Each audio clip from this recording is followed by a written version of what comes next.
introduis-moi, ou bien si tu veux commencer, allons-y. Voilà, c'est Mohamed. Aujourd'hui, c'est une émission qui est un peu spéciale.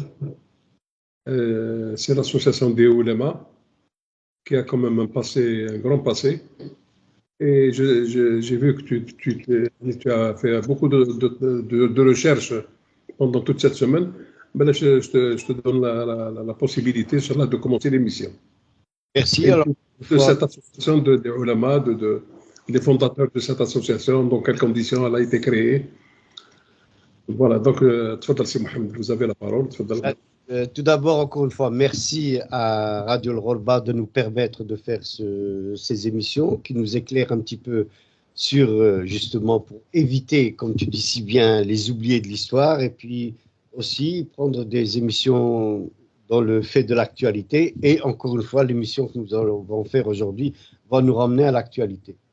Et je voudrais juste dire un petit mot encore une fois, remercier tous nos auditeurs. J'ai reçu beaucoup de messages et je tiens à faire une petite excuse, mais alors là, c'est personnel. De temps en temps, oui, j'ai des imperfections et je m'en excuse dans les dates, etc. Les dates sont bien, mais parfois, dans l'expression de ces dates, je fais quelques petites erreurs. Bon, on m'a repris bien gentiment. Et encore une fois, je vous remercie de votre indulgence et continuez à me reprendre. Si parfois il y a des choses qui ne sont pas très claires, je me ferai un plaisir d'y répondre. Alors oui, aujourd'hui, nous sommes aussi, je tiens à signaler que nous sommes, c'est le 8 février, et je voulais avoir une petite pensée pour le 8 février, pour les gens qui ont été tués dans le métro de Charonne, peut-être après, non, si tu veux dire un mot aussi, c'est juste pour la mémoire de ces gens qui étaient des Français qui sont morts dans le métro Charonne pour défendre justement le combat des Algériens pour acquérir leur indépendance. Alors, pour revenir à la mission d'aujourd'hui, oui, bien sûr, c'est les ulémas musulmans. Les ulémas musulmans, on en parle encore aujourd'hui. Alors, c'est reprendre un peu le cours de l'histoire, l'association des ulémas musulmans algériens. C'était des engagements individuels avec une prudence collective dans une période coloniale et ses rapports au mouvement politique. Alors, dans une société où le repère national reste la lutte d'indépendance, chacun se doit d'y avoir participé et de pouvoir le prouver. Les accusations, malheureusement, il y en a bien sûr, les accusations portant sur le caractère mensonger de certains témoignages à propos des engagements des uns ou des autres dans la lutte sont encore aujourd'hui, au moment où je vous parle, monnaie courante dans la presse algérienne sur les activités éducatives et religieuses de la période coloniale, puis le positionnement de cette association des ulémas algériens dans la guerre d'indépendance. Bien sûr, il y a le cadre légaliste de l'action des ulémas sous la présidence d'Ibn Badis, dont on va beaucoup parler aujourd'hui, mais ça n'empêche que l'association, qu'elle soit étroitement surveillée, non seulement par les mouvances algériennes de l'époque luttant pour, en tout cas, prônant la lutte de l'indépendance, mais aussi par l'administration française qui soupçonne cette association d'ulémas d'un nationalisme anti-français dont je suis sûr on va revenir dans le cours de cette prestation. Bon, évidemment, cette ambiguïté de la relation aux colonisateurs entre dénonciation et action identitaire d'une part et reconnaissance de l'autorité française et négociation d'autre part est caractéristique de l'association des ulémas musulmans algériens. L'acronyme c'est AOMA, dont je vais souvent me référer à ça, et de ses rapports aux autres mouvements politiques en Algérie colonisés sous la présidence d'El Ibrahimi. Donc là, je viens de nom, Ibn Badis, El Brahimi, ce sont les piliers de cette association des ulémas algériens. Bien sûr, la présidence du Cheikh El Brahimi, après la mort d'Ibn Badis, est marquée par l'activité politique de l'association dans le cadre des Amis du Manifeste de la Liberté, AMM, bien sûr, vous avez tous entendu parler de ça, notamment, là, on va parler aussi de Ferhat Abbès, mais El Brahimi et l'association des ulémas musulmans algériens se battent particulièrement pour la préparation du culte de l'État, et ça on parle déjà de ça en 1944, qui représente pour eux les possibilités de reprendre en main sur les affaires musulmanes en Algérie. La rencontre, bien évidemment, qui va y avoir lieu entre ces différents mouvements au sein de l'AML, c'est-à-dire les Amis du Manifeste de la Liberté, celui de Ferhat Abbès, comme je disais, celui de Messali Haj, parce qu'on va aussi en parler, et celui des ulama. Et tout ça, ça va donner une union. Et bien sûr, il va y avoir comment dirais-je, les issues violentes des manifestations de mai 1945, Guelma, Kherata, etc., qui va toutefois refroidir toutes les ardeurs et les marques de retour vers l'association elle-même et sa structuration. Et évidemment, quand il s'agit d'une histoire de la résistance, de la guerre, personne ne pourra être étonné que cette histoire, elle est chargée, bien évidemment, de passion. Alors aujourd'hui, l'émission que nous allons essayer d'animer avec toi, Nordine, c'est contre l'oubli, mais c'est surtout d'aller sur les sentiers d'ailleurs pour débattre de l'histoire, notre histoire, sans condescendance, ni passion. En tout cas, on va essayer d'être dépassionnés. Et c'est aujourd'hui une émission que l'on va proposer à tous nos auditeurs et je te laisse la parole à Nordine. C'est vrai que le Jamaïat Ulama, c'est le travail qu'elle a fait, elle a fait un travail colossal. Il ne faut pas oublier que le travail qui a été fait par cette grande association, ça a été fait pendant l'Algérie colonisée. Il faut que les gens comprennent qu'il y avait même une interdiction de l'apprentissage de la langue arabe. Voilà, c'est que les gens, ils oublient.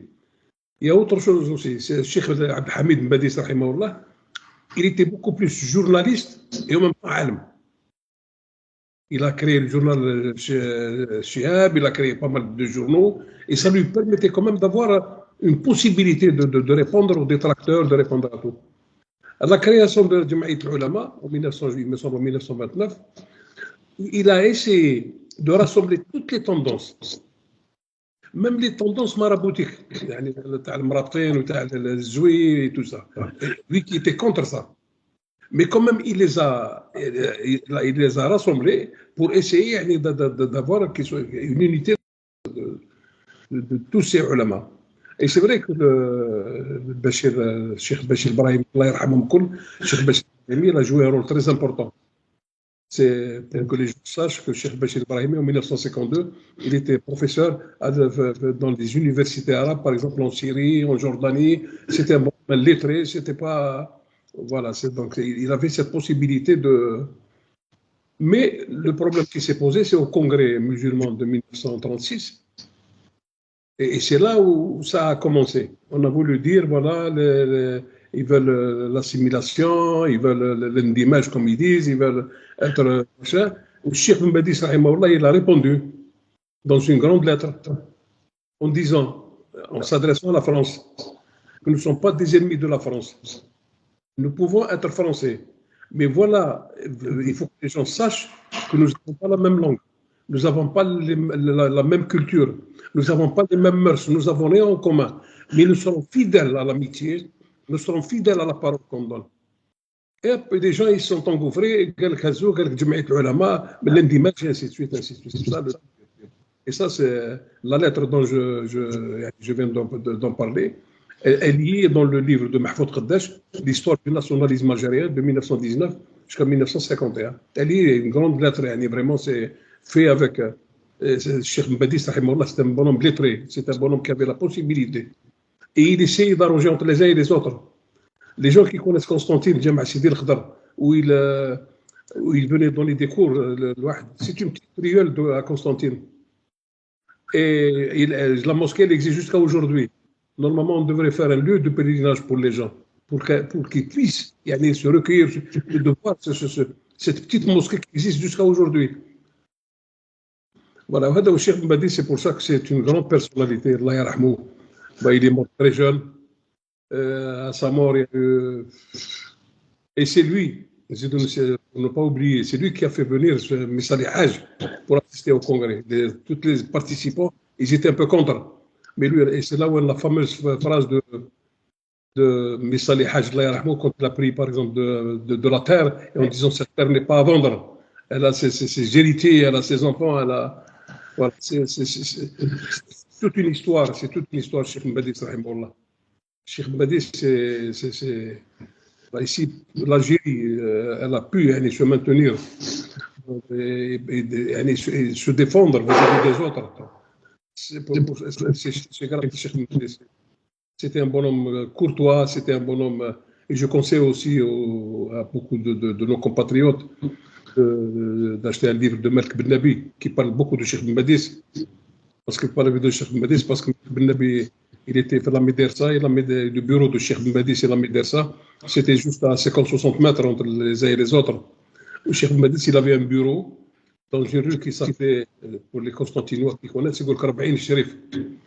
C'est la définition, c'est la rue des rabbins shérifs. Des rabbins shérifs. Et Malk Ben Nabi, quand il est venu de Tbessa, parce que pour que les gens comprennent, chez la famille de Malk Ben Nabi, je crois en 1850 ou en 1860, je n'ai pas la date exacte, une partie de cette famille, ils ont immigré vers Tbessa, et l'autre moitié, elle est restée à Constantine. Et lui, il est né à Constantine en 1905. Et Malk Ben Nabi, il voyait Cheikh chaque matin recevoir du monde, et ainsi de suite. Donc, Cheikh Ben Badis, c'est bon, au début de la révolution algérienne, il commençait à y avoir entre les uns et les autres. Avant le déclenchement du 1er novembre 1954, la plupart des responsables algériens, que ce soit des ulama ou des centralistes comme Khadda, comme Lahoud Hussein, comme Mezghanna, ils étaient tous en Égypte. Et lorsqu'ils ont venu demander comme quoi qu'il va y avoir quelque chose de spécial qui va se dérouler, Cheikh Bachir el-Brahimi, il a émis des réserves. Et quand il a émis des réserves en disant comme quoi, peut-être que ce n'est pas le moment, peut-être, et les gens, ils ont profité de cette occasion en disant, voilà, de quoi. Je vous laisse terminer un petit peu. À titre d'introduction, je pense que tu as fait toujours avec beaucoup d'éloquence de parler des deux premiers piliers, c'est-à-dire Ibn Badis et Ibrahimi. Moi, je vais continuer un petit peu sur ce que tu viens de dire sur Ibn Badis, mais avec un côté que l'on oublie souvent. C'est vrai que Ibn Badis, c'est un... Oh, pardon. C'est vrai que Ben Badis, c'est un érudit pluridisciplinaire, c'est un exégète, c'est un traditionnaliste, un jurisconsulte, mais ce n'est pas un théologien comme les autres. Il est éclairé, c'est un visionnaire et influent.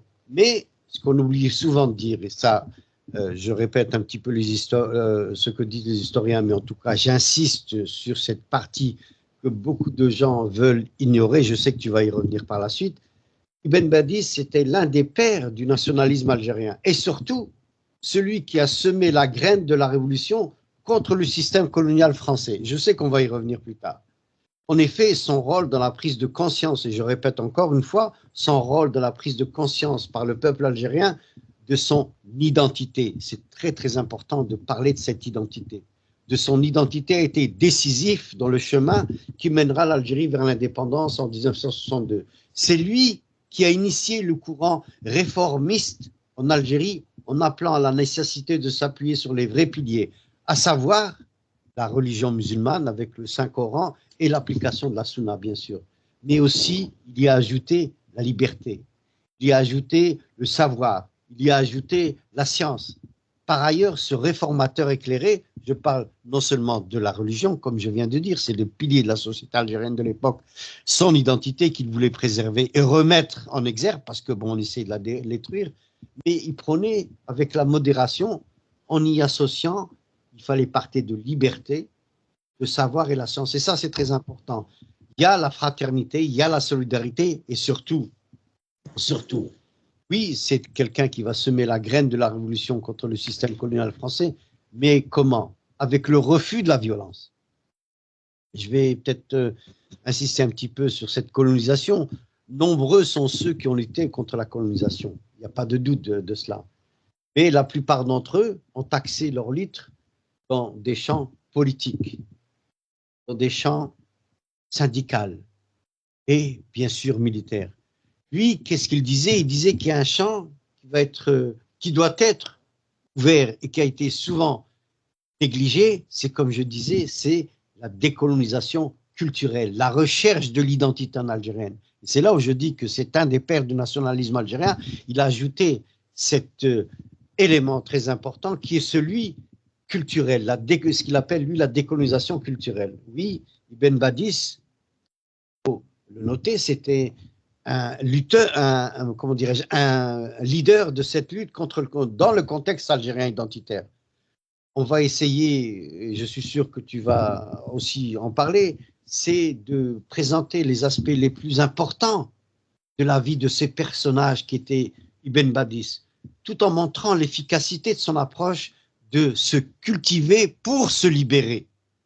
Moi, j'ai tendance à dire qu'il va répéter des mots qui avaient été dits avant lui par de grands philosophes musulmans. Il n'y a pas de grande nation sans de nation éduquée, qui a été aussi repris par Saint-Louis d'ailleurs. Donc là, il y a, comment dirais-je, c'est cette culture, la crise culturelle algérienne qui avait eu égard à cette colonisation. Au début du XIXe siècle, l'Algérie était parmi les États, et je vais insister sur cela, au début du XIXe siècle, l'Algérie était parmi les États les plus civilisés de l'Empire ottoman.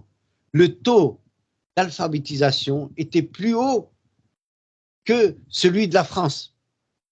L'alphabétisation en Algérie, c'est-à-dire que 90% des Algériens, à l'arrivée des Français, étaient éduqués, contre à peine 40% d'éduqués chez le nouveau colonisateur. Quand je dis 40%, c'est au niveau des officiers, parce que si on descend au niveau des soldats, comme ça, qui venaient d'Alsace, etc., de toutes ces régions les plus déshéritées de France, il était pratiquement à 70% d'illettrés.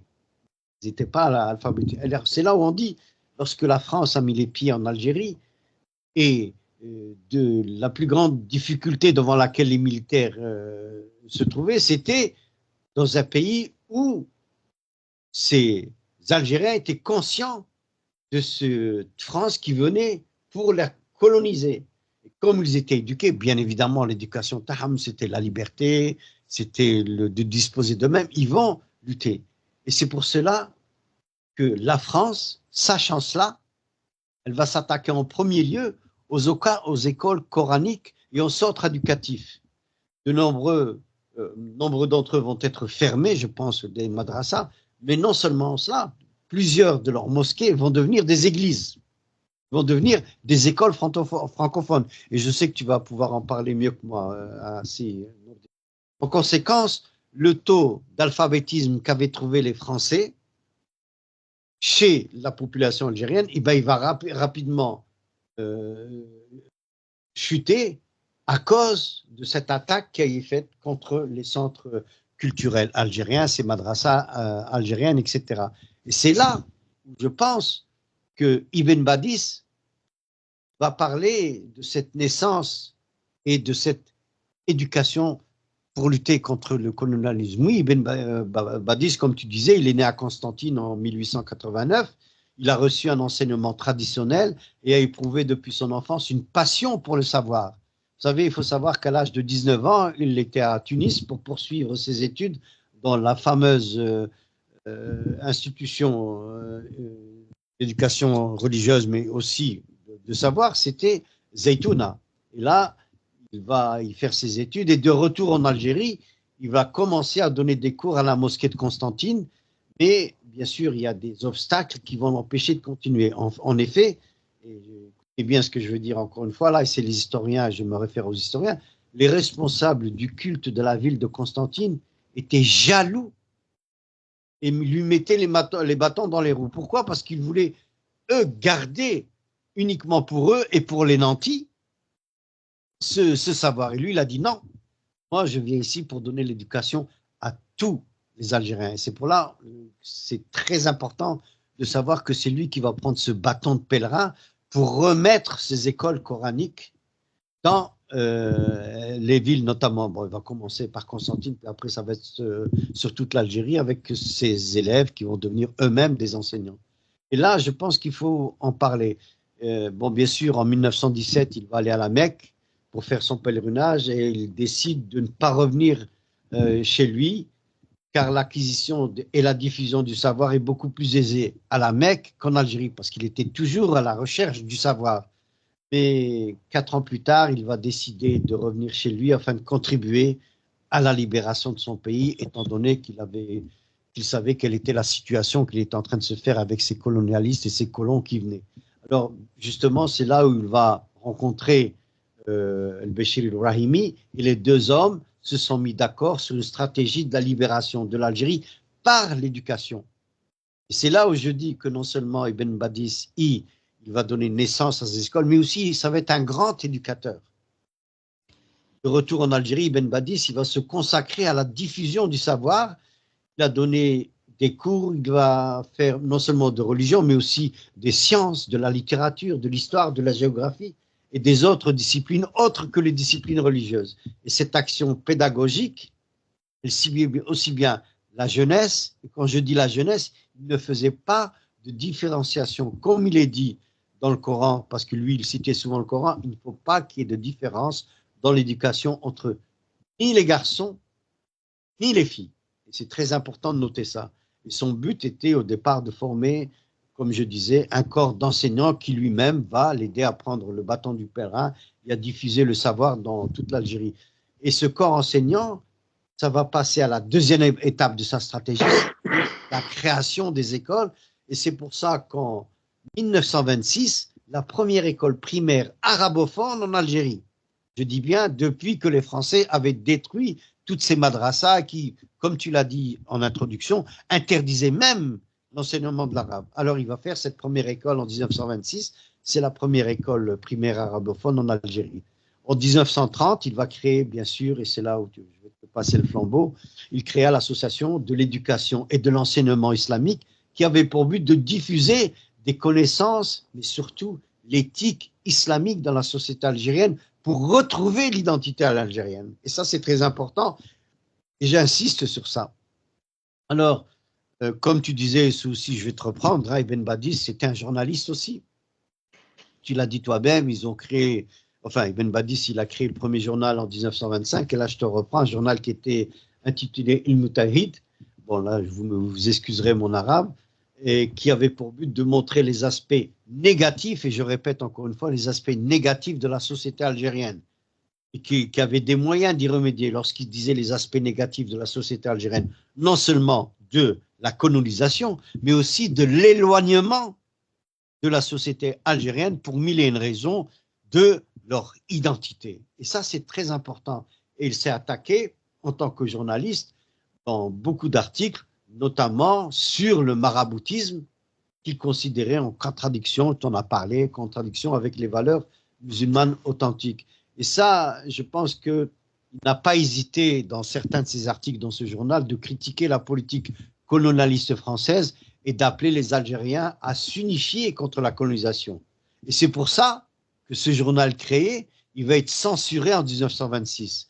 Donc il va créer un autre journal qui s'appelle El Chireb, et dans ce journal, Ibn Badis a évité de parler de politique parce que, bien sûr, il avait une expérience avec le premier journal, mais il mettait en avant les idées réformistes afin de libérer les Algériens des idées mortes qu'ils ont reçues par les colons et de rectifier leur sillon vers la véritable foi. À travers son journal, il a entrepris une vigoureuse défense de la langue arabe et de la liberté du culte. Je dis bien de la liberté du culte.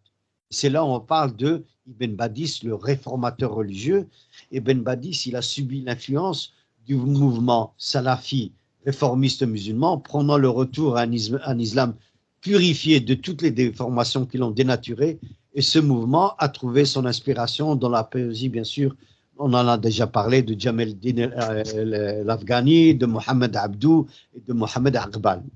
Alors là, c'est là où je dis, et je répète encore une fois, il a appelé au retour aux sources de l'islam tout en évitant le traditionnalisme. Ceci sans rompre avec les réalités et les défis de son époque qui étaient de, encore une fois, s'unifier autour des piliers de l'Algérie et autour de l'identité algérienne.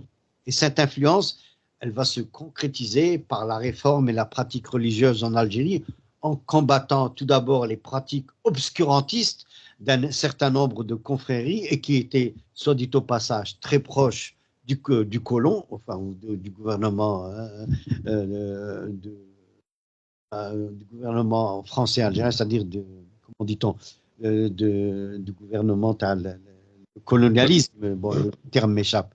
Mais comme c'était un grand orateur, et de plus par l'action de son journal, il a quand même réussi à je vais pas dire s'imposer, mais à partager son esprit d'ouverture et surtout avec une chose, malgré ça, tu vas peut-être en parler mieux que moi encore une fois, Nordine Ibn Badis, il faut pas oublier qu'il vient d'une lignée berbère, mais qui remonte aux Irides. Donc, on est en train de parler là du 10e et 11e siècle. Il vient d'une très très grande famille et qui ont même participé à les combats qui se sont passés en Andalousie. Mais enfin, encore une fois, il a des idées réformatrices et ils vont commencer à se propager rapidement dans les milieux populaires parce qu'il était très très très propre, très très très proche du peuple. Il n'a jamais, bien que c'était un nanti, sa famille c'était des nantis, même son père, je pense, qui était un officiel de la représentation par les autorités françaises, et c'est bien pour cela qu'il va s'en séparer petit à petit. Il va même, je ne pas dire renier sa famille, il n'a jamais fait ça, mais s'en séparer parce qu'il ne voulait pas faire partie de ceux qui acceptaient à ce que l'Algérie était en train de perdre son identité pour plaire au gouvernement du colonisateur de l'époque, dont son propre père et aussi son frère qui était aussi un éminent avocat. Donc Ibn Badis, encore une fois, il se sépare, il est près du peuple, et pourquoi? Parce qu'il veut la libération d'Algérie, pas seulement pour plaire aux nantis, mais pour tous les Algériens. Il va œuvrer dans ce champ politique avec sa contribution, ce que je disais au début de mon intervention, à la libération d'Algérie, c'est-à-dire à la révolution d'Algérie. Il ne faut pas l'oublier, il est aussi partie prenante à sa manière de lutte pour l'indépendance. Bon, si vous voulez, je vais conclure avec ça et je te donne la parole. Voilà ce que disait par exemple Ibn Badis: la nation algérienne n'est pas la France, ne peut pas être la France et ne veut pas être la France. C'était dans le journal Daou El-Shihab, daté d'avril 1936. En réponse à qui? Ben, c'était en réponse à Ferhat Abbès, avec le fameux discours que Ferhat Abbès avait dit et dans lequel il s'exprimait en disant « La France, c'est moi ». C'est pour ça qu'il lui a répondu, je réitère, la notion algérienne n'est pas la France, ne peut pas être la France et ne veut pas être la France. Et je vais encore citer une autre phrase qu'il avait dit qui est très importante: le peuple musulman, imprégné de principes démocratiques islamiques, ne peut suivre une doctrine qui ne préconise l'évolution humaine que par l'hégémonie d'une race sur les autres. Les principes islamiques sont basés sur l'égalité de tous les êtres humains. Ça, c'est une déclaration qu'il avait faite le 3 avril 1937 au journal La Lutte sociale.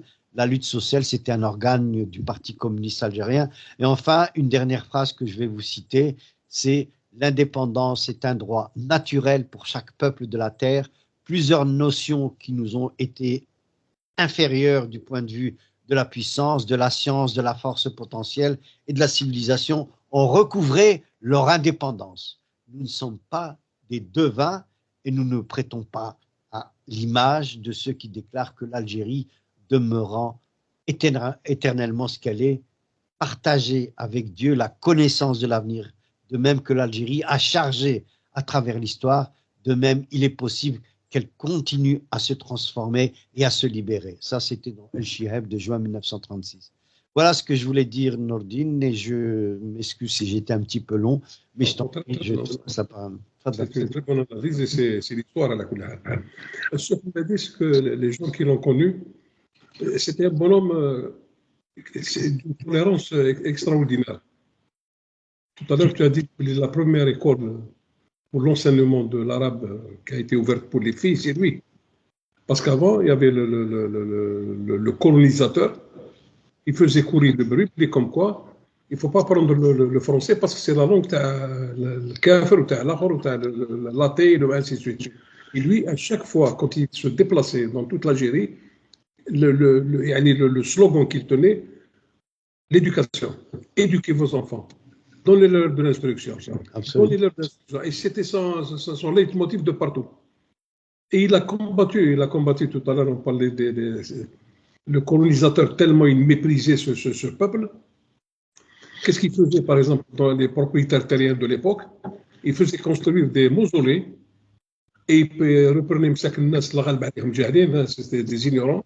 Il les ramenait là-bas en disant faites attention, dans le mausolée là-bas, il y a un marabout, si vous ne travaillez pas, vous allez machin, et ainsi de suite.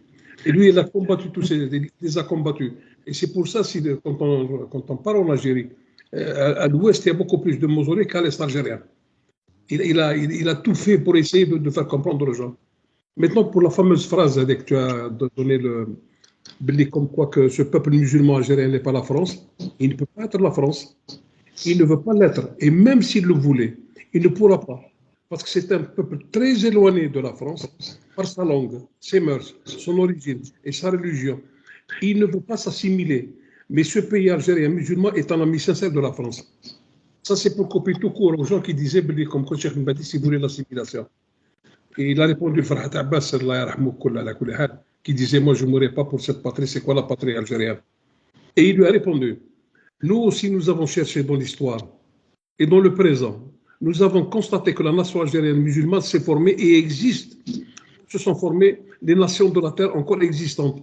Cette nation a son histoire illustre des plus hauts faits. Elle a son unité religieuse et linguistique. Elle a sa culture, ses traditions, ses caractéristiques, bonnes ou mauvaises, comme c'est le cas de toute nation sur terre. Nous disons ensuite que cette nation algérienne musulmane n'est pas plus la France, elle ne peut pas être la France et ne veut pas être la France. Il est impossible qu'elle soit la France, même si elle le veut. L'assimilation, elle a un territoire bien déterminé qui est l'Algérie avec ses limites actuelles. Et ça, je conseille, ça c'est le... Et un jour, Inch'Allah, on fera une émission spéciale pour Mahfoud Qaddash, parce qu'il a, c'est sur le plan historique, c'est Mohamed. Je pense que c'est... Et lui, il y a peu de gens qui ont fait ce qu'il a fait, c'est Mahfoud Qaddash. Et même, bon, après la mort de Cheikh Mbadis, il y avait le Cheikh Bachir Brahim, c'est lui qui avait pris la relève. Et les gens qui connaissaient Cheikh Mbadis, ils disaient comme quoi, 2-3 jours, parce qu'il commençait à être dangereux pour la France. Et ils disent comme quoi ils devaient venir le chercher pour l'emprisonner. Pour qu'il ne soit pas aux mains de ses colonisateurs. Il a été malade et 2-3 jours après, il est décédé. C'est vrai qu'il a laissé passer, il utilisait le journal en tant que journaliste parce qu'il y avait quand même une certaine liberté d'expression, on ne pouvait pas lui interdire. Mais par contre, on lui interdisait le colonisateur de l'époque disait que la langue arabe, c'est une langue qui est étrangère à la France. Et c'est pour ça que Cheikh Mbadis, il a fait un travail titanesque. Maintenant, pour la révolution algérienne.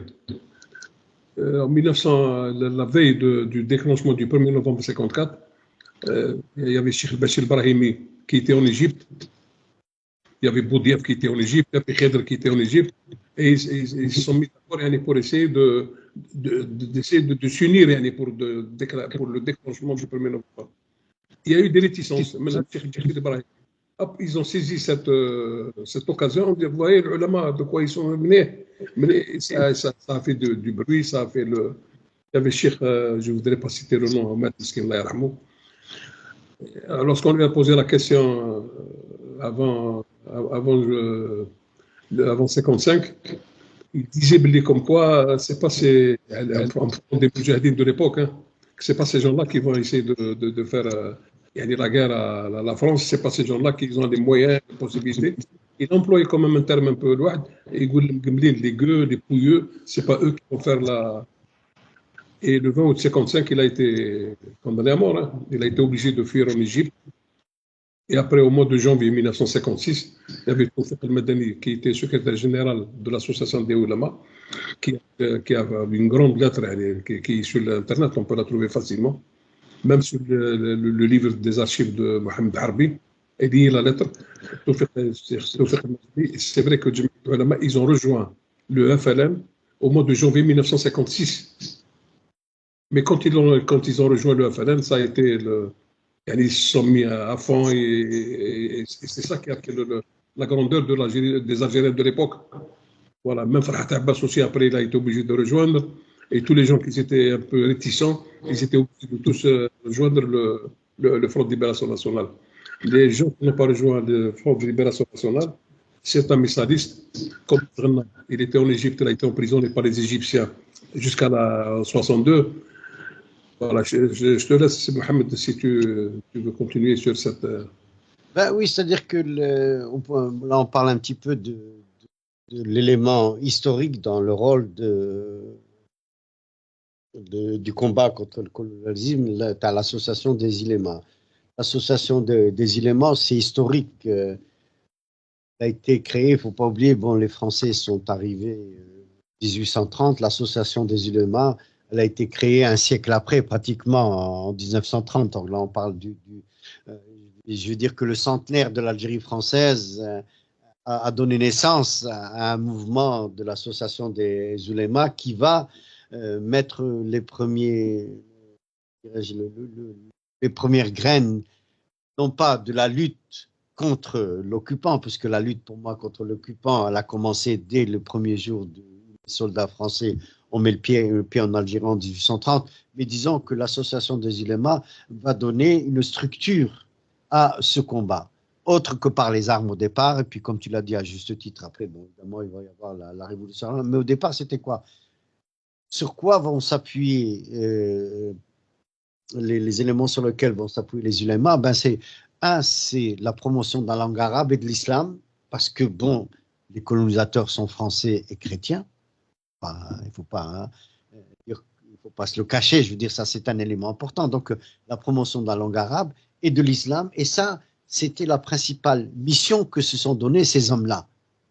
Bien sûr, ils vont être rejoints, ils vont essayer de faire des écoles libres de l'association des musulmans, des ulémas, on en parlait, hein, la première école arabophone, c'était Ben Badis, mais l'association, lorsqu'elle va naître, elle va commencer, elle aussi, à développer un réseau d'écoles privées, les madrasas, dans les mosquées ou dans les locaux mis à leur disposition par des mécènes ou financés par les dons des fidèles qui vont contribuer à reprendre l'alphabétisation en arabe qui avait été complètement détruite durant 100 ans de colonisation. On a bien dit, tu l'as dit, moi aussi je l'ai dit, c'est que les premières attaques pour soldats français pour détruire tout esprit révolutionnaire et de rébellion des Algériens, ben, c'était de s'attaquer dans les madrasas parce que là, c'était là où il y avait ce centre d'éducation qui va donner évidemment naissance à des rebelles, à des moujahidines pour la liberté. Donc, il y a ces écoles qui sont créées. Non seulement ces écoles elles ne se limitent pas à l'apprentissage des versets coraniques, mais aussi au développement de la vie associative, c'est-à-dire de la vie associative des Algériens dans leur religion et dans leur manière d'être, contrairement à ce colonisateur qui est là, qui veut imposer, nous les ancêtres, les Gaulois, etc. Donc, il y a un développement de l'association après la mort. Et puis, bien évidemment, après la mort d'Ibn Badis, il y a la Deuxième Guerre mondiale qui arrive et il va y avoir la présidence de ce mouvement à l'association des ulémas d'Algérie par le cheikh Ibrahimi. Lui, il va donner une structuration renforcée de ce système d'enseignement au point de constituer une véritable, comme un petit ministère de l'enseignement islamique en Algérie. Et là, par la diffusion d'une conception de l'identité algérienne, comme je disais tout à l'heure, c'est ça, la plus grande bataille, c'était de dire aux Algériens, ne vous identifiez pas aux colons, comme faisait Ferhat Abbès, pour ne pas le citer, mais gardez votre identité algérienne. Donc l'identité algérienne, il y a la composante, bien sûr, de la langue arabe et de la religion musulmane. Et c'est là où l'association des ulémas, elle joue un rôle très important dans la construction nationale de l'indépendance de l'Algérie et qui va continuer après l'indépendance de l'Algérie. Il ne faut pas oublier que tout le travail de l'association des ulémas musulmans algériens, il y avait une bataille en faveur de la séparation de l'islam et de l'État colonial. Ça, c'était très important. Et c'est les ulémas qui augmentent et qui négocient pour garder cette identité et ne pas se conformer aux lois coloniales pour faire entendre leur voix, avec celle des réformistes, par exemple politiques, je le cite encore, de Ferhat Abbès. Non, il faut garder notre identité. On peut négocier, on peut essayer de réclamer nos droits. Ça ne veut pas dire qu'on doit se conformer au joug des lois coloniales, ce que faisait Habet Abbès jusqu'à ce qu'il rejoigne le mouvement du FLN en 1956. Mais enfin bon, on pourra peut-être faire une émission là-dessus un peu plus tard. Mais en 1952, le président de l'association, Cheikh Brahimi, il va quitter l'Algérie pour le Caire, et tu l'as dit effectivement. Et là, qui était, bien sûr, le Caire, c'était la capitale du nationalisme arabe. On est en 1952. Et il va représenter l'association des oulémas musulmans d'Algérie auprès des leaders arabes et musulmans. Et ça va renforcer les liens avec les mouvements nationalistes islamiques et favorise ainsi la venue d'étudiants venus de où? De l'Institut Ibn Badis qui avait été créé en 1947 à Constantine dans les établissements supérieurs du Moyen-Orient comme au Caire. Donc on voit que là, il y a des partisans du principalisme. Les oulémas s'adaptent au bouleversement politique en Algérie avec bien entendu le déclenchement par le Front de Libération Nationale, le FLN, et l'insurrection de l'armée au 1er novembre 1954. Ils poursuivent alors dans la guerre d'indépendance leur défense d'un islam fédérateur pour la cause nationale autour des valeurs morales et éthiques des Algériens. On revient à, encore une fois, la legacy de Ibn Badis qui voulait absolument que les Algériens s'attachent aux valeurs morales et éthiques, et c'est ça qui va les libérer effectivement au déclenchement de la révolution en 1954. Ça va revenir. Alors il y a une culture bien sûr qui est religieuse, qui est là, mais il y a aussi un investissement qui se fait à titre individuel dans les actions de soutien. Tous les ulémas n'étaient pas pour une action violente, mais ils avaient des actions de soutien à la lutte armée en transmettant, par exemple, des courriers, en délivrant de fausses attestations de résidence, parfois même en montant au maquis. Mais, encore une fois, les ulémas n'apportent toutefois pas, comment dirais-je, entre guillemets, un soutien ouvert au FLN. Tu peux me corriger au point de vue historique si tu veux, Nourdine. Mais dans un premier temps, il fallait préserver surtout l'association et ses écoles. Et la déclaration de l'Assemblée générale parue dans la presse en janvier 1956, elle officialisait leur soutien en 1956, leur soutien à la lutte armée. Et bien sûr, c'est là où les autorités coloniales vont interdire les activités de l'association. Et l'arrestation de nombreux membres et la fermeture de 1956 à 1957 de la plupart, entre 1956 et 1957 de la plupart des écoles de l'association des oulémas musulmans algériens par les autorités coloniales. Voilà ce que je voulais insister un petit peu pour continuer dans la veine que tu disais au point de vue historique. Bon, maintenant, je peux parler un petit peu après l'indépendance, bien que ce ne soit pas le sujet aujourd'hui, mais après l'indépendance, l'association n'est pas autorisée à reprendre son action dans le cadre de l'État postcolonial avec le système du parti unique qui était celui du FLN. Il y a un réseau informel d'anciens membres qui s'engagent dans certaines orientations tout en entretenant la mémoire d'un combat commun pour la langue arabe et l'islam dans l'Algérie indépendante. La plupart des anciens membres de l'association des ulémas musulmans algériens vont poursuivre leurs activités en tant qu'enseignants de langue arabe en l'exerçant désormais sous le contrôle de l'État. Alors, ceux qui avaient eu des responsabilités au sein du FLN prennent part à la vie politique de l'Algérie indépendante et créent des réseaux au sein de l'Assemblée constituante et dans les ministères. Mais ça, c'est peut-être une histoire politique après l'indépendance. On pourra peut-être faire une émission là-dessus. Mais ce que je voulais dire, c'est un peu ça, que les oulémas ont joué un rôle dans le combat pour l'indépendance de l'Algérie. Il y en a beaucoup qui veulent... ils sont passionnés, ils veulent l'ignorer, mais moi je dis non, comme je viens essayer de l'illustrer maintenant, ils ont eu un rôle très très important dans comment dirais-je, pas cette course, dans ce combat vers ce qui va être la révolution algérienne de 1954 à 62. Et il faut le reconnaître ça, contrairement à ce que beaucoup disent.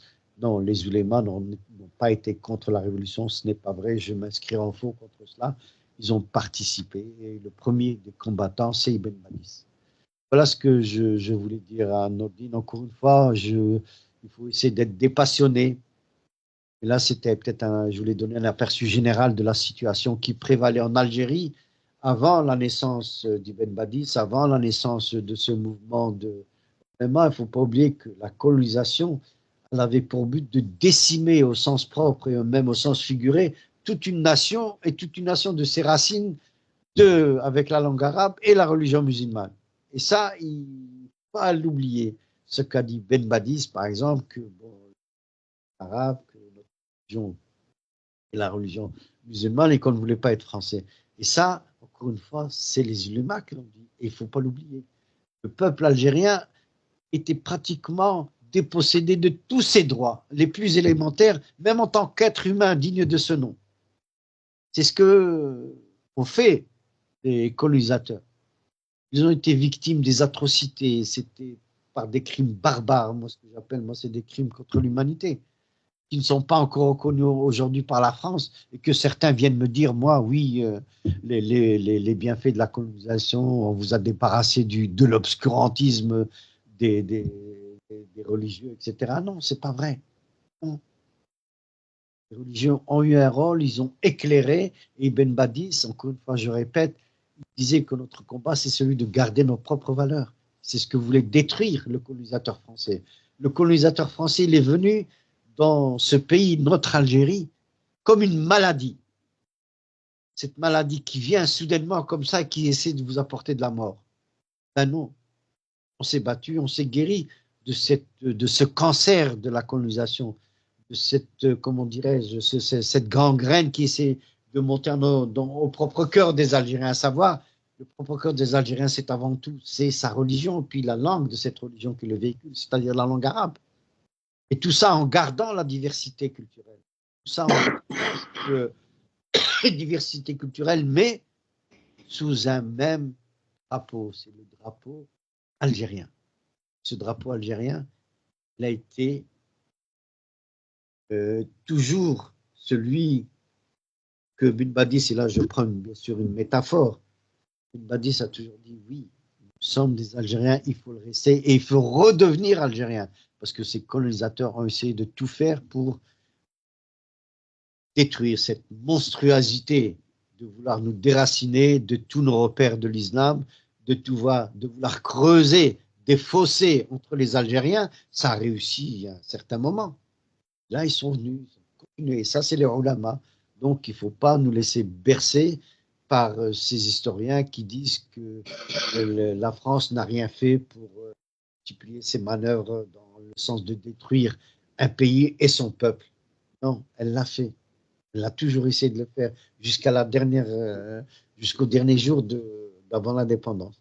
Voilà, Nordine, je dire, Je j'espère. voulais juste aller pour Cheikh Bachir Brahimi, Allah yarhamou. Et après l'indépendance de l'Algérie, il a été mis sur résidence surveillée et il me semble, je crois qu'il est mort même en résidence surveillée. Oui, il est mort en résidence surveillée. En résidence surveillée. Où il y avait Cheikh Abbas Ben Hussein qui était à l'époque de l'indépendance de l'Algérie. Il a été nommé ambassadeur en Égypte, en Arabie Saoudite. Cheikh Abbas Ben Hussein, c'est le père de Ghalib Ben Cheikh qui est à Paris. Et à chaque année, pendant les fêtes de l'Aïd, les ulama, ils allaient, Ben Bella qui était à l'époque président, lui présenter la fête de l'Aïd. Le Cheikh Bachir Brahimi, Cheikh Abbas Ben Hussein, cette année-là, n'a pas voulu y aller. Et lorsque Ben Bella il l'a trouvé comme ça, il dit pourquoi tu n'es pas venu me souhaiter la bonne fête de l'Aïd. Il a dit comment je te souhaite la bonne fête de l'Aïd et toi tu as emprisonné Cheikh Bachir Ibrahim en résidence surveillée. C'est une page de l'histoire qu'il faut en parler parce que c'est très important. Oui. Il a été au maître, il me semble qu'il est mort, il était en résidence surveillée. Et l'autre problème, c'est Mohamed, c'est que nous avons une histoire qui est très riche.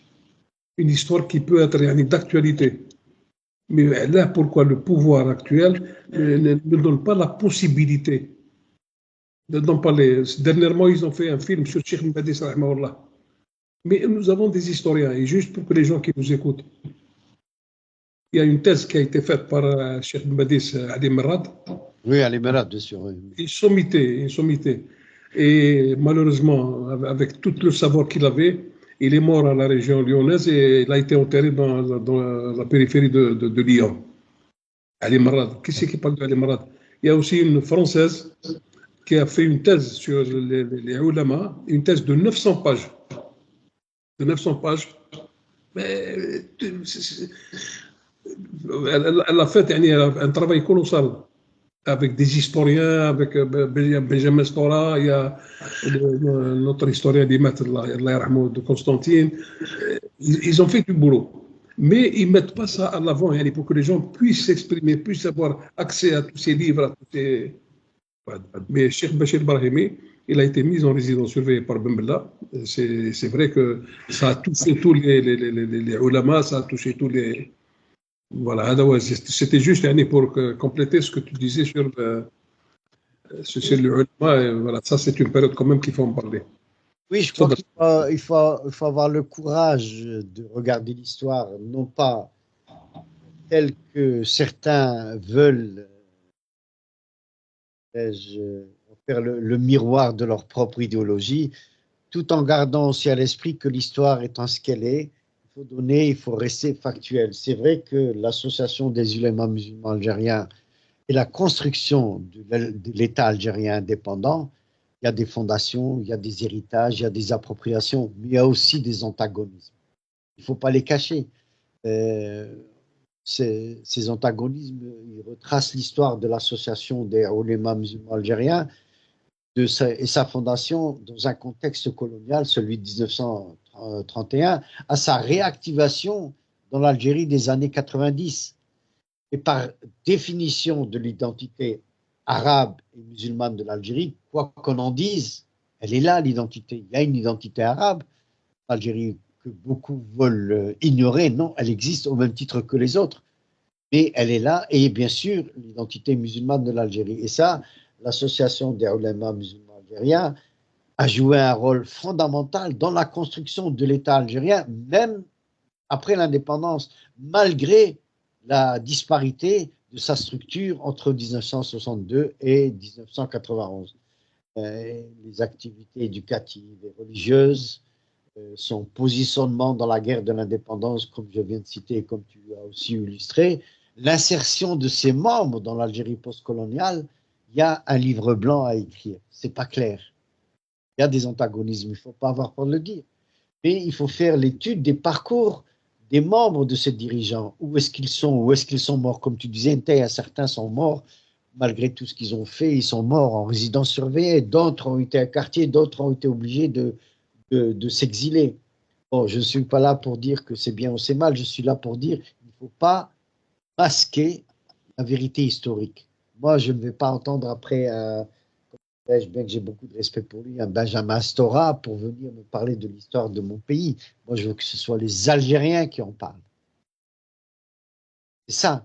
Et ça, dans, comment dirais-je, que ce soit chez les oulémas ou bien des cadres du parti du FLN, il faut connaître et discuter de la construction de l'Algérie postcoloniale avec l'élément religieux qu'on ne peut pas ignorer. On ne peut pas l'ignorer, même si certains disent qu'il faut l'ignorer. Non, on ne peut pas l'ignorer. Déjà, on parlait tout à l'heure de Messali Haj, et on parlait de Ibn Badis, deux personnalités totalement différentes, venant de milieux totalement différents, un milieu nantais bourgeois avec un père qui était représentant de l'autorité pratiquement coloniale, qui parle d'Ibn Badis, et puis un autre qui est Messeli Haj, venant d'un milieu des plus démunis, qui va aller faire la guerre en Première Guerre mondiale en France entre 1914 et 1918, qui va revenir dans son pays, qui va être un communiste, puisque bon, va être adhérent du Parti communiste, il va partager une partie de sa vie en cellule avec Ho Chi Minh, qui va lui donner déjà la graine de la révolution, et que l'on peut comment dirais-je, se battre contre les colons et ces forces coloniales. Et puis, ils vont quand même s'associer. Bon, Ben Badis en créant l'étoile nord-africaine. Et l'étoile nord-africaine, je ne vais pas dire que c'est le premier mouvement nationaliste, parce que, bon, pour moi, l'émir Abdelkader était déjà un nationaliste, et qui va donner une forme politique à ce mouvement. Et vous avez Ibn Badis, qui lui est un religieux, puis qui vont s'associer. Vous avez le Parti communiste qui s'associe avec les ulémas. Ça, on doit le reconnaître aujourd'hui, c'est ce qui a fait donné naissance à la révolution algérienne. La plupart des cadres du FLN, tous avant 1954, étaient dans les rangs de Messali Haj. Il a été leur maître à penser. Comme ceux qui sont venus après Ibn Badis, dans le domaine religieux, aussi avec le Chérif Ibrahimi, avec les écoles qui ont été à la mort de Chérif Ibrahimi, aussi. Et ils se sont quand même associés pour aller vers un but commun qui était celui de se libérer du colon à leur manière. Un, c'est par le kelem, c'est-à-dire par la plume et par l'éducation, puis l'autre, c'était par le mouvement armé, parce que bon, mais j'aimerais bien, et ça, ça va me faire des ennemis, que l'on écrit le livre blanc de la révolution algérienne et qu'on ne cesse de dire qu'il n'y avait pas un élément religieux qui a fait que l'Algérie, la guerre d'Algérie a été indépendante grâce aussi à ce mouvement religieux. Et ça, je pense qu'il faut rendre grâce à ces gens qui sont morts, non pas en disant moi je suis X, Y ou Z, mais qui disaient tout simplement je veux une Algérie libre, je veux une Algérie indépendante et je veux aussi une Algérie qui respecte le concept de ma religiosité, qui est la religion musulmane. C'est ce qui me diffère du colon, qui est un chrétien et un chrétien et qui ne parle pas ma langue, c'est-à-dire qui ne parle pas l'arabe, il parlait Je ne sais pas si je suis clair, Nordine, quitte à m'assurer les foudres de certains, mais je pense que c'est une vérité qui est à dire. Il ne faut pas avoir peur de soulever un petit peu comment dirais-je, on va utiliser un mot qui est fort, cette hypocrisie à vouloir ignorer à tout prix l'élément religieux de l'Algérie. C'est pas vrai. Il est là, il sera toujours là, quel que soit ce que disent ces faux bien-pensants. C'est pas vrai. Il est là maintenant.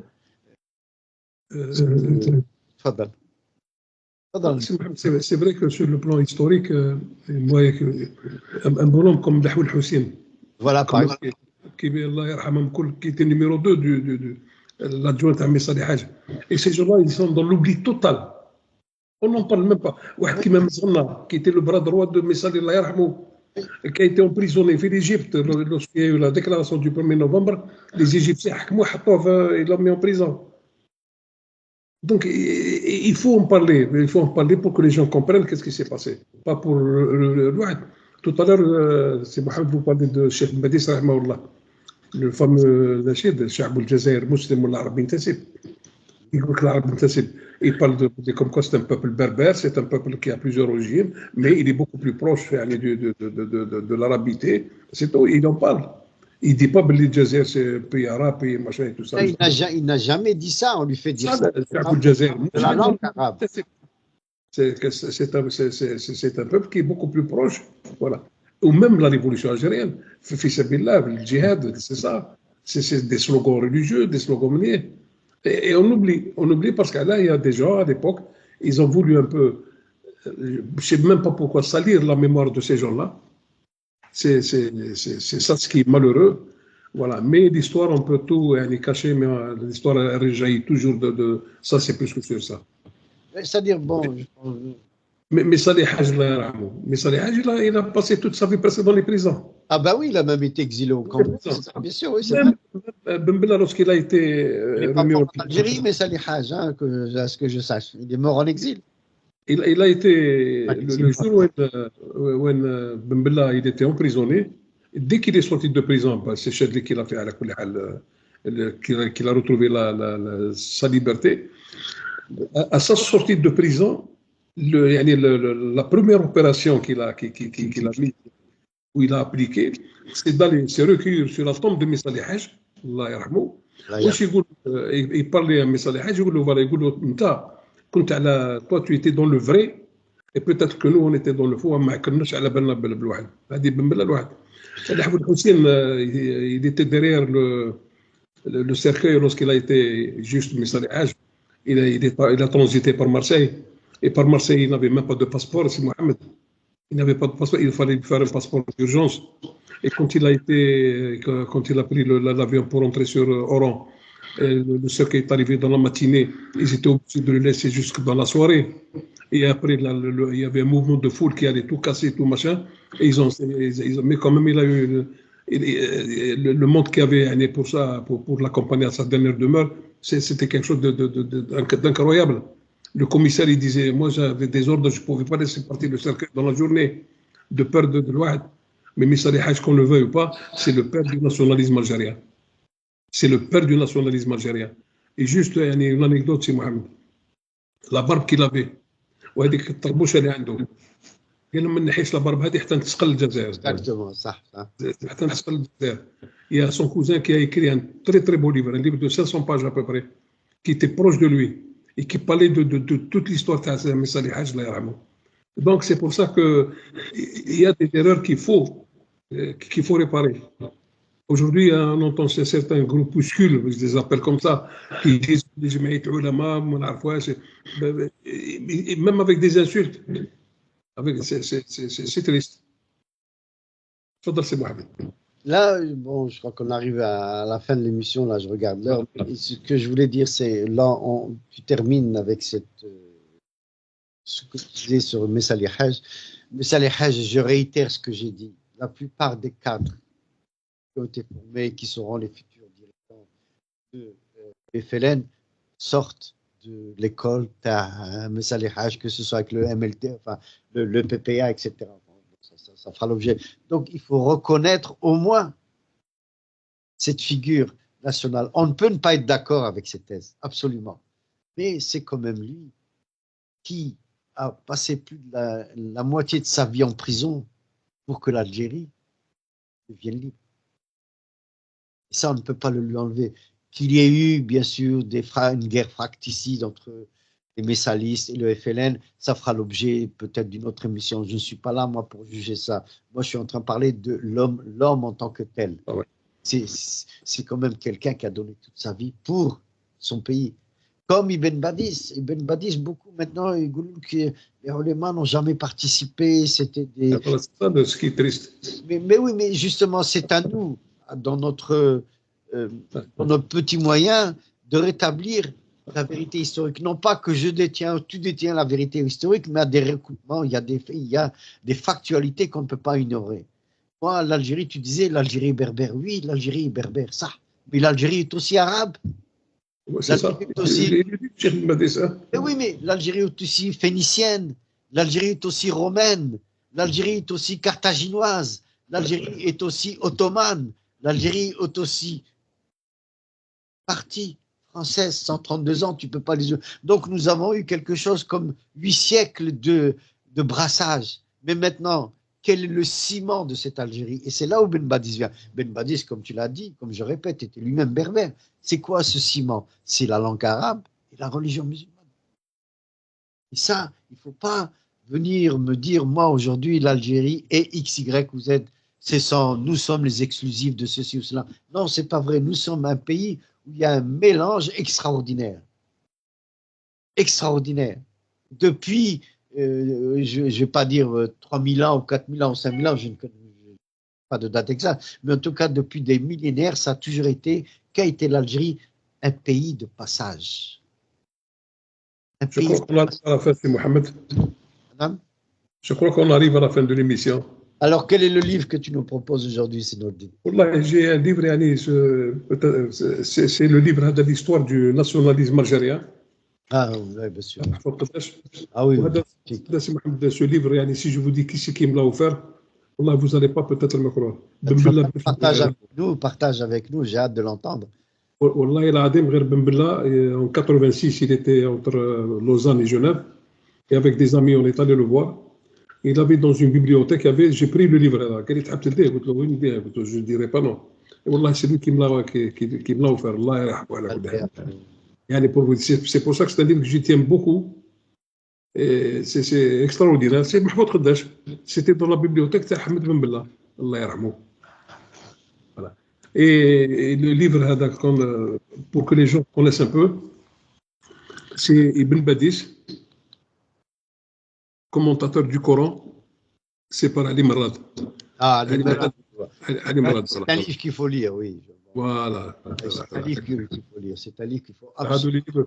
Aujourd'hui, J'espère que les gens puissent s'intéresser. Ils peuvent trouver. Les textes que j'ai lus aujourd'hui étaient inspirés de Ali Murad. Ouais, Ali Murad. Ali Murad, c'est un bonhomme qui a fait une thèse sur Cheikh Badis Rahimahullah. C'est qu'il faut moi, ce que j'ai de la peine, j'aurais préféré que c'est des gens qui se sont sacrifiés pour l'Algérie. Combattre d'être enterrés en dehors des terres de leurs ancêtres, ça fait un peu de la peine. À la kulli hal, à la maradillah, comme on dit chez nous. Oui. Donc, une fois, merci à Radio Ghorba, toujours pour l'équipe technique qui est là, qui est courageuse et qui nous assiste. Merci à nos éditeurs. Encore une fois, je réitère ce que j'ai dit au début. Parfois, je suis un peu dyslexique, vous m'excuserez, mais n'hésitez pas à nous écrire. Et j'attends toujours vos messages. J'en ai reçu quelques-uns. Messages pour que les émissions, encore une fois, soient guidées parce que vous voulez que l'on débatte. On dit, bon, on n'a pas besoin toujours d'être d'accord, mais en tout cas, la lumière jaillit de la discussion. Et je dirais même que parfois, il vaut mieux être ne pas d'accord sur le sujet à partir du moment où c'est argumenté et ça nous donne de l'information. Merci Nordine, encore une fois. Merci beaucoup, M. Mohamed, et un bonjour à tous nos amis qui se trouvent en Amérique. Merci. Et la semaine prochaine, Inch'Allah. Merci beaucoup. Merci encore une fois. Au revoir. Merci.